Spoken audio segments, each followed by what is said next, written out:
लेकिन जब वहाँ पर वो पहुँचा कि उसने क्या देखा कि बाबा की पूरी बॉडी पर सांप थे। और जब उसने बाबा को शिवजी के अवतार में देखा था तो गांव वाले तो ये भी मानते थे कि बाबा हनुमान के भक्त नहीं बल्कि खुद ही हनुमान हैं।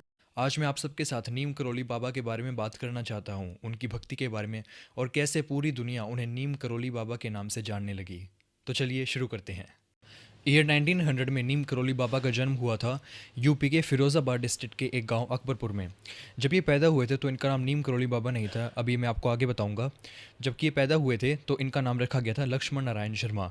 ये एक वेल्थी ब्राह्मण फैमिली में पैदा हुए थे। जब वो 11 ईयर्स की एज के थे तो उनकी शादी कर दी गई थी, और जब वो 12 ईयर्स की एज के पास आए थे तो उन्होंने अपना घर छोड़ दिया था साधु बनने के लिए, क्योंकि उनके मन में भक्ति के प्रति बहुत ही ज़्यादा आस्था थी। और जब ये घर छोड़ते हैं तो इनके पिता ने रिक्वेस्ट करके इन्हें वापस से बुला लिया था। अगर आप इस बात को आज भी सर्च करेंगे कि जब उनके फादर ने उन्हें वापस बुलाया था और जब वो घर छोड़कर गए थे, तो इसका जो गैप आपको मिलेगा आज भी इंटरनेट पर 10 से 12 साल के बीच में मिलेगा। अब अगर हम इसकी इन्फॉर्मेशन में देखें तो उन 10 टू 12 ईयर्स के बीच में वो कहाँ कहाँ गए थे, तो सबसे पहले वो राजस्थान गए थे। राजस्थान से वो गुजरात के राजकोट शहर में गए थे। वहाँ पर एक टेम्पल के हेड लक्ष्मण नारायण शर्मा की सर्विस देखकर उनसे काफ़ी खुश हुए थे, और इसी बात को लेकर उन्होंने लक्ष्मण नारायण शर्मा को अपना सक्सेसर घोषित कर दिया था। लेकिन जो अब हेड के जो कलीग्स थे वो इस बात को लेकर ज़्यादा खुश नहीं थे, और इसी बात को लेकर लक्ष्मण नारायण शर्मा ने वो जगह छोड़ दी थी ताकि कोई कंट्रोवर्सी ना हो पाए। उसके बाद वो मोरबी शहर के बवानिया गांव में गए थे, जहाँ पर उन्होंने अपनी साधना एक तालाब में कंटिन्यू रखी थी, रामाबाई आश्रम के पास। वो घंटों घंटों तक तालाब में मेडिटेशन करते थे, और इसी बात को लेकर लोग उन्हें तलैया बाबा के नाम से कहने लगे थे। फिर उसके कुछ टाइम बाद वो यूपी के फर्रुखाबाद शहर के एक गांव नीब करोरी में गए थे।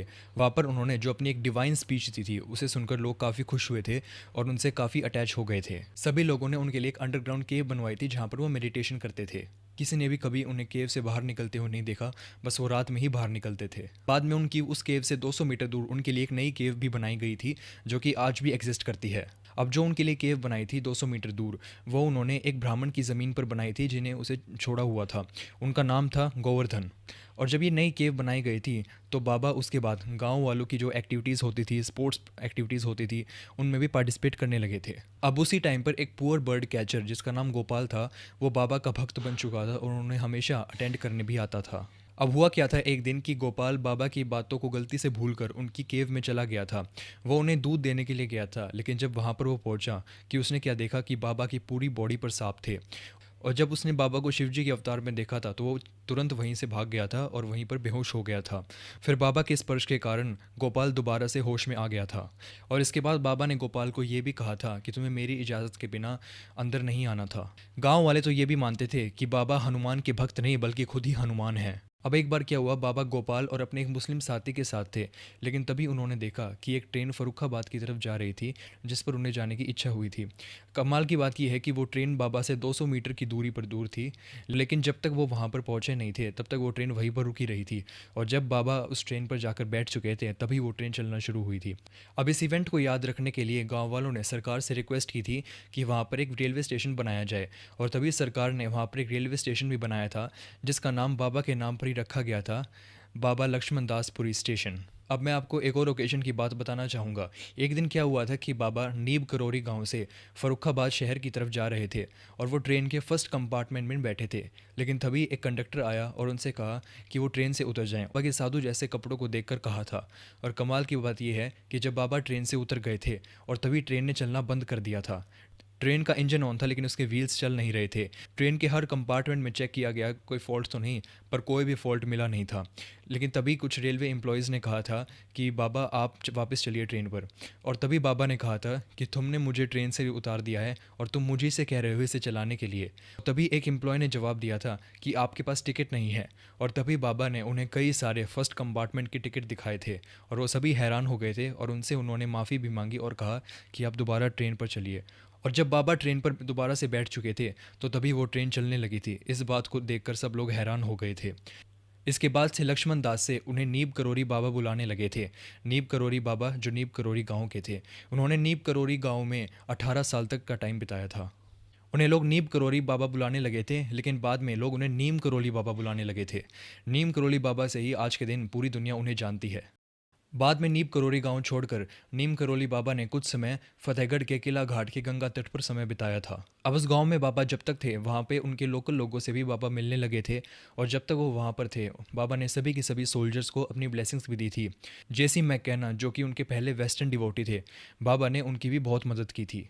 अब जब बाबा ने किलाघाट छोड़ दिया था तो इसकी कोई डिटेल्ड इन्फॉर्मेशन तो नहीं दे रखी कि वो कहाँ कहाँ गए थे, लेकिन अगर हम कुछ इन्फॉर्मेशन में देखें तो उस टाइम पर कई सारे शहरों के लोग उनकी काफ़ी ज़्यादा रिस्पेक्ट करने लगे। अब उन शहरों के नाम हैं बरेली, हल्द्वानी, अल्मोड़ा, नैनीताल, कानपुर, लखनऊ, वृंदावन, इलाहाबाद, दिल्ली, शिमला और इवन मद्रास भी, जो कि एक साउथ की सिटी है। उस टाइम पर बिना किसी पब्लिसिटी के पूरे इंडिया के अर्बन और रूरल एरियाज़ के लोग बाबा के भक्त बन चुके थे। हिंदू, मुस्लिम, क्रिश्चियन, सिख और यहाँ तक वो लोग भी जो कि भगवान में बिलीव नहीं करते थे, वो लोग भी नीम करोली बाबा के भक्त बन चुके थे। वीवी गिरी जो उस टाइम पर इंडिया के प्रेसिडेंट थे, वाइस प्रेसिडेंट जो थे गोपाल स्वरूप पाठक, वो भी उनसे मिलने आए थे।